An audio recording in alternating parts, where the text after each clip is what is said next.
Amelia Bedelia Unleashed by Herman Parish. Pictures by Lynn. Avril.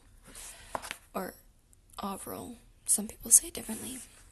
Chapter 5. Oh wait, Chapter 3. We're on Chapter 3. I don't know why I said. We're going to Chapter 5 today in this video, but starting on Chapter 3. A furry compromise. My baby has disappeared, the lady said. When? Said Amelia Bedelia. Just a few minutes ago, she said.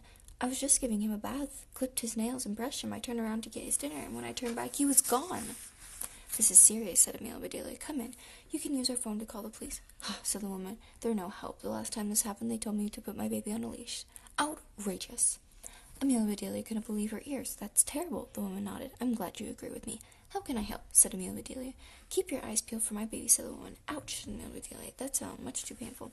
She didn't think she could do it, even for a lost baby. She was about to say so when the woman took a stack of papers out of her handbag. That is my baby, she declared. Isn't he adorable? Amelia Bedelia couldn't help herself. Her mouth opened and her eyes popped out. She hoped that she didn't appear as stunned as she felt. Yipes, she thought. Either that is the ugliest baby I've ever seen, or it's the cutest dog in the world. Well, said the woman, don't you think he's adorable? Amelia Bedelia had learned that whenever she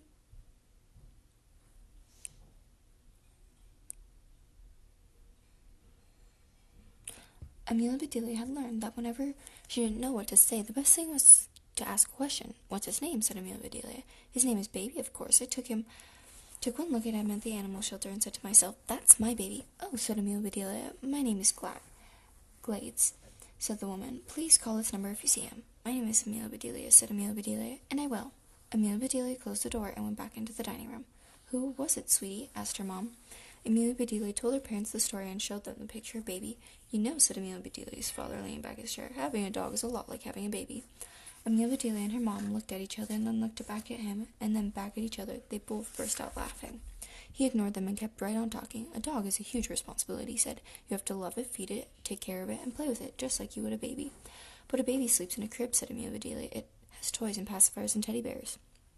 A dog sleeps in a cozy bed, said her dad. It has toys, things to chew on, balls to chase. Babies cry in the middle of the night, said Amelia Bedelia. You have to feed them, walk them, pat them, and sing them lullabies. You have to walk a dog, said her dad. They love doggy treats and getting scratched behind the ears. They love shots. They need shots for rabies and other things. Amelia Bedelia's mother had heard enough. Sorry, honey, she said. I hate to disappoint you, but we're not getting a dog. Then she folded her arms tightly across her chest. That always meant no, absolutely not, no way, forget it. I am putting my foot down, she added. Amelia Bedelia peeked under the table. Both her mom's feet were on the floor. Why not get a dog? Asked her dad. Yeah, why not? Said Amelia Bedelia. Because, said her mom, if we get a dog, I'm the one who would end up having to take care of it. No, you wouldn't, said Amelia Bedelia. I'll do all the work, I promise. It will be a good practice for me before I become a big sister. Bing bong went the doorbell.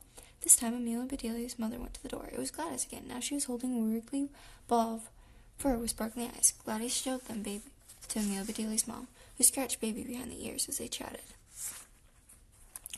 Can we get a dog, Mom? Asked Amelia Bedelia as Gladys and Baby said goodbye. Pretty, please.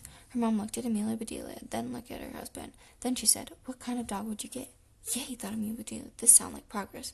But it was so sudden that she wasn't sure what to say, so she followed her own rule and asked a question. What kinds are there? She asked.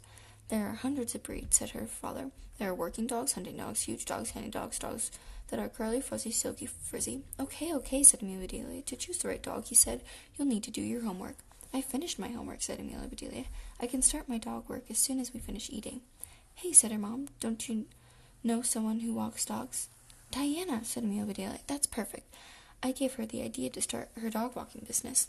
Well then, said her mom, I'm sure she could help you figure out what kind of dog to get. Yeah, said her dad. Maybe you could help her walk her dogs. You could take different types of dogs for test drive, like a car. See what one you liked. Amelia Bedelia helped with the dishes. She called Diana. They set up a time to meet at the park the next day. That night, Amelia Bedelia dreamed about dogs and babies. Little babies were perched upon huge dogs like jockeys on racehorses. Doorbell rang, and away they went.